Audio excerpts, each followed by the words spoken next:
There's a great saying in Russian. За двумя зайцами погонишься, ни одного не поймаешь.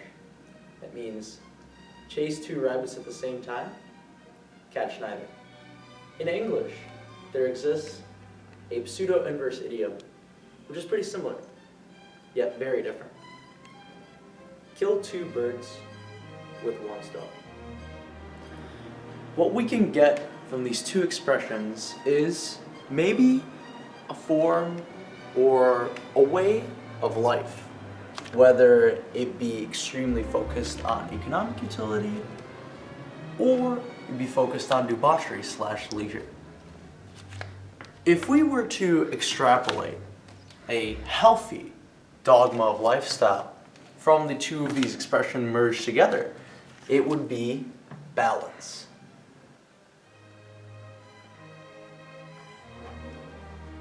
As Aristotle himself said, life with virtue is a golden balance between two vices, one of excess and the other one of deficiency.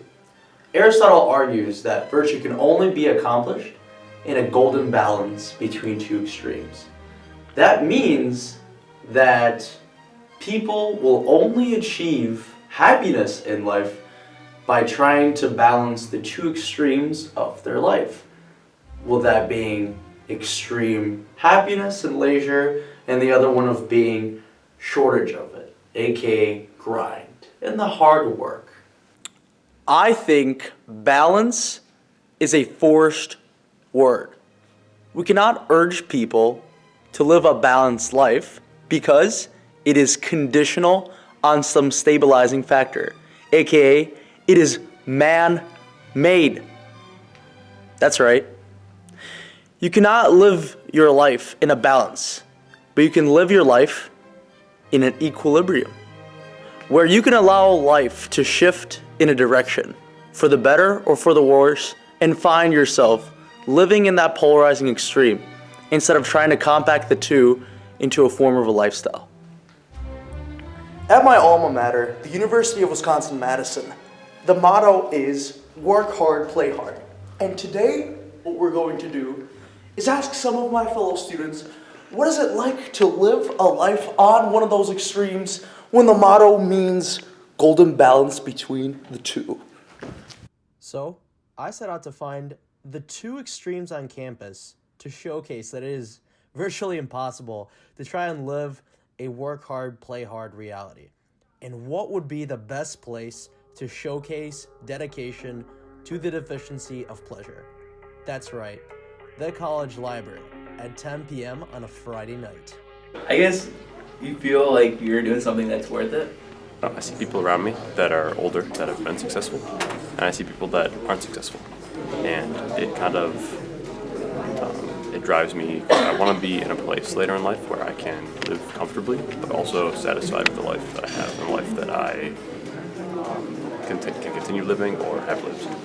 It's not like you're missing out on too much, to be honest, and it's gonna be worth it in the end, I think. Well, actually, my family don't have much pressure, give me much pressure on this. And what they the reason they send me here is to just want me to develop, have a better myself, to have a better personality or something. So the motivation of this is because that I wanted to be successful, or I have a target for myself. I want to be some kind of people. So you make it, you fake it until you make it. So that I just want myself to be more like the one that I imagined in my mind. It's like a dichotomy, right? So you put in, you work hard, you play hard. So the harder you work, the more fun you have. You get to have. I was taken aback by the sheer amount of grind set that was aggregated in the library, but the question that now begged itself was, where could I find high levels of moral debauchery, which could signal incompetence? Ah, yes, the streets of Madison. Something's legal that becomes illegal the other way around. No, something is illegal right now, you can make it legal. You can do what? Meth. You'd legalize meth? Yeah. To get famous? To get famous, sure. How much money are we talking? Like you don't have to worry about checking your bank account the rest of your life. The rest of your life? I'll probably suck a dick. Honestly. Would you hit the gas if you had like a new Chevy Camaro? If you copped the new Chevy Camaro, shit out the dealership. Exactly. Are you hitting like on a residential road? Are you hitting like 80? Yes, exactly. It's like if I get a new car and I want to get on the freeway and I want to go 100 miles an hour, I'm going 100 miles an hour. I don't care if the speed limit is 70. Okay. You only eat arugula. Yeah, I mean, look at this, man. Yeah. I'm asking whether or not like psychedelic substances should be normalized to be grown within American households. Yes. Listen, as a DOD employee, I say fuck all that shit. Grow what you want, smoke what you want, ingest what you want. It doesn't fucking matter. Yes. Period. Yeah, I'd drink as much Busch Light as I could. Busch Light. Busch Light. That's a UP drink right there. I think you should have a drunk driving test. So you know how you get your driver's license? I think you should have a drunk driver's license. So if you can drive drunk, I think you should fucking drive drunk. See what I'm saying? So if you have a drunk driver's license, you can drive drunk legally. Okay? So say I go to the DMV, right? And I'm fucking shit-faced. So shut the fuck up. I would go to the DMV about 30 beers deep, and I would drive between the lines, parallel park that son of a bitch, and I'd get my DUI ID. People on my campus are living in very different extreme realities. Some are starving for success, waiting to get their hit of dopamine, and others are acting like degens off a drop of alcohol. These lifestyles, as you can tell, are independent.